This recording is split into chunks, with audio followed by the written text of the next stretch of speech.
Hello বন্ধুরা, আপনারা কেমন আছেন? আশা করি খুব ভালো আছেন আর সুস্থ আছেন। আমি বেশি একটা ভালো ছিলাম না, তার জন্য কিন্তু আমি অনেক দিন থেকে ভিডিও দিতে পারছি না। অনেক দিন মানে প্রায় 2 মাসের মতো ভিডিও দিতে পারছি না। 2 মাস বাদে কিন্তু আজকে একটা ভিডিও দেওয়ার চেষ্টা করেছি।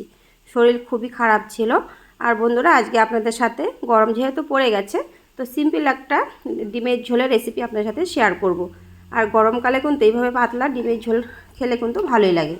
তো বন্ধুরা, এখানে কিন্তু ডিম আর ছোটো ছোটো আলুগুলো আমি আগে থেকেই সিদ্ধ করে ছুলে নিয়েছি। এবার নুন আর হলুদ দিয়ে ডিমগুলো মেখে নিয়েছি। আর এদিকে কিন্তু তেলটা যে দিয়েছিলাম, তেলটা কিন্তু গরম হয়ে গেছে। আর ডিমগুলো দিয়ে একটু ভালো করে ভেজে নেব। বেশি একটা লাল করব না, হালকা ভেজে নিয়ে তুলে নেব। আপনারা এইভাবে রান্না করে খেয়ে দেখবেন, খুব ভালো লাগে। আজকে আমি উনুনে রান্না করছি, যেহেতু গ্যাসের দামটা অনেকটাই বেড়ে গেছে, তার মধ্যে গ্যাস পাওয়াও যাচ্ছে না। এই জন্যই আমি কিন্তু এই উনুনেই এখন থেকে উনুনেই রান্না করব। আর যেহেতু আমার উনুনও আছে, লাকড়িও আছে, আর কোনো সমস্যা হবে না।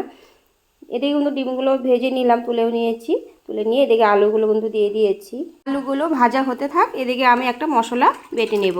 এখানে একটু দিয়ে দিয়েছি ধনে, গোটা ধনে আর গোটা জিরে দিয়ে আর একসাথে বেটে নিচ্ছি। আর আমি কিন্তু আলাদা করে আরেকটা পেস্ট বানিয়েছি মিক্সিতে। সেখানে আছে রসুন, আদা আর পাকা লঙ্কা, লাল লঙ্কা আর কি, কাঁচা লঙ্কাটাই লাল লঙ্কা। তো পেস্ট করে নিয়েছি। আর একটা পেঁয়াজও দিয়েছি। তো চলুন আপনার সাথে শেয়ার করছি। এদিকে কিন্তু আপনার সাথে কথা বলতে বলতে মশলাটা বাটা হয়ে গেছে। এদিকে আলুগুলো কিন্তু ভাজা হয়ে গেছে। এবার এই মশলাটা আরেকটু ফিনিশিং করছি, করে তুলে নিয়ে আলুগুলো কিন্তু আমি তুলে নেব। আর এইভাবে শিলনোড়াতে মশলা বেটে খেলে কিন্তু তরকারির একদম টেস্টি একটা অন্যরকম আলাদা হয়। কারণ আমার কাছে তো খুবই ভালো লাগে, কিন্তু একটু পরিশ্রম লাগে বাটাটা আর কি, বাটতে নিয়ে কষ্ট হয় এটাই একটু।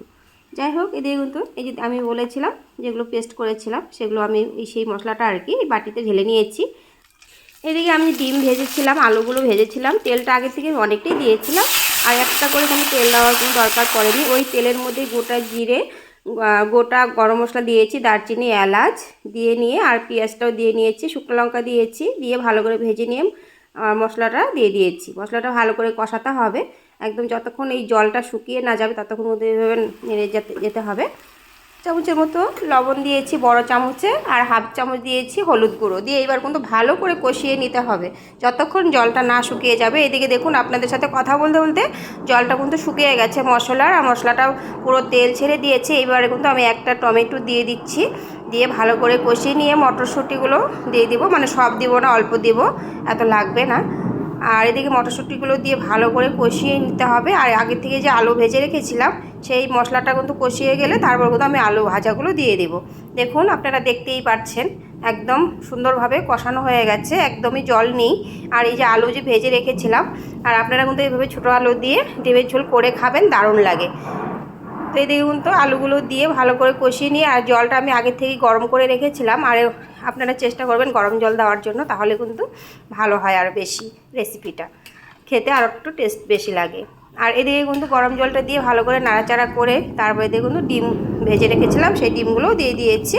আর ডিম দেওয়ার পরে দেখুন, আপনারা দেখতেই পাচ্ছেন এক কড়াই হয়েছিল, এখানে হাফ কড়াই কিন্তু করেছি। আর এই বাটি দিয়ে এক বাটি একদম পুরো ভরে গেছে। তো দেখুন কত সুন্দর হয়েছে না কালারটা। আমি কিন্তু এখানে আপনারা দেখতেই পেরেছেন শুকনো লঙ্কা গুঁড়ো কিন্তু অ্যাড করিনি। আর আমাদের বাড়িতে এখন আর শুকনো লঙ্কার গুঁড়ো সেরকম খাওয়া হয় না, কেন সবারই অসুবিধা হয়ে যায়, ওই জন্য আমরা চেষ্টা করি শুকনো লঙ্কাটা বাদ দেওয়ার জন্য, মানে গুঁড়োটা আর কি। তো বন্ধুরা, কেমন হয়েছে অবশ্যই কমেন্টে জানাবেন। আর যদি ভালো লাগে একটা করে লাইক দিয়ে পাশে থাকবেন। তো বন্ধুরা, আজকের মধ্যে এখানেই টাটা।